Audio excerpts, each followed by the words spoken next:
queridos alunos e queridas alunas, tudo bem? Nessa dica eu quero falar com vocês sobre Olimpíadas, esporte e política. Fica comigo até o final desse vídeo que você vai aproveitar bastante. Se a gente olhar para as Olimpíadas de certa forma, ela sempre foi cenário para várias manifestações de caráter político.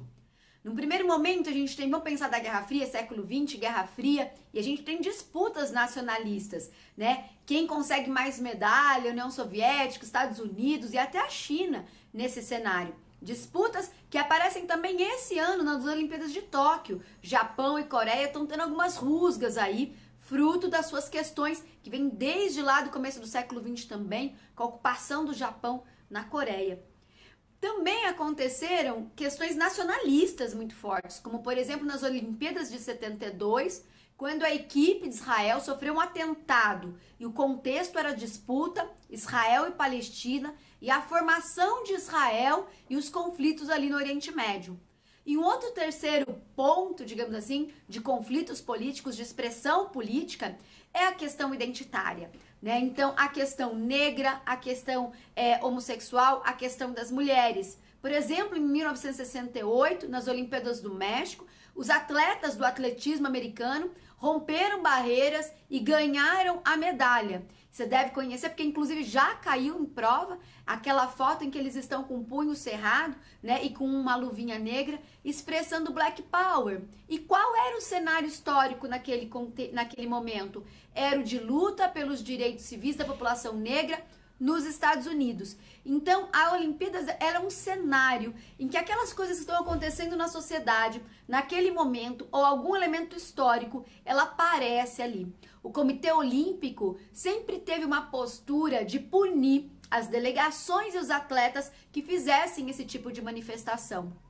Mas esse ano, nas Olimpíadas de Tóquio, e já num outro contexto histórico do século XXI, e aí no contexto inclusive das grandes ondas de manifestações que começaram lá em 2020 com a morte de George Floyd, a própria questão da pandemia, né, mostra, e o Comitê Olímpico diz, olha, pode se manifestar, vai ter até espaço oficial para essa manifestação, mas na hora do pódio não pode. Né? Então, o COI continua proibindo os atletas de fazerem manifestação ali na hora em que eles vão receber a sua medalha.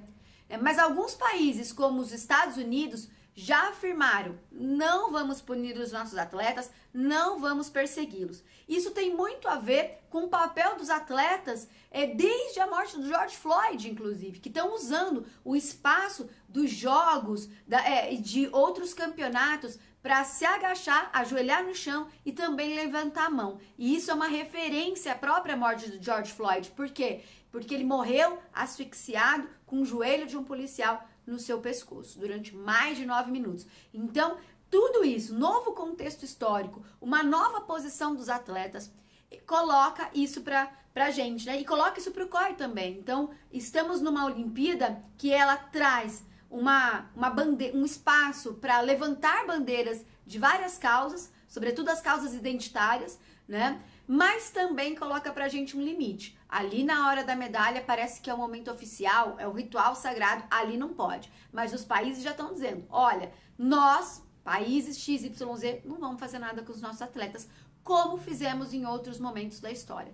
Então isso mostra pra gente uma mudança do cenário social e político, mas que acaba reverberando em como a Olimpíada ela é organizada. Então vamos ficar ligados nisso, gente, porque isso cai na sua prova, isso já caiu em outros momentos e me parece que é um tema quente para esse ano.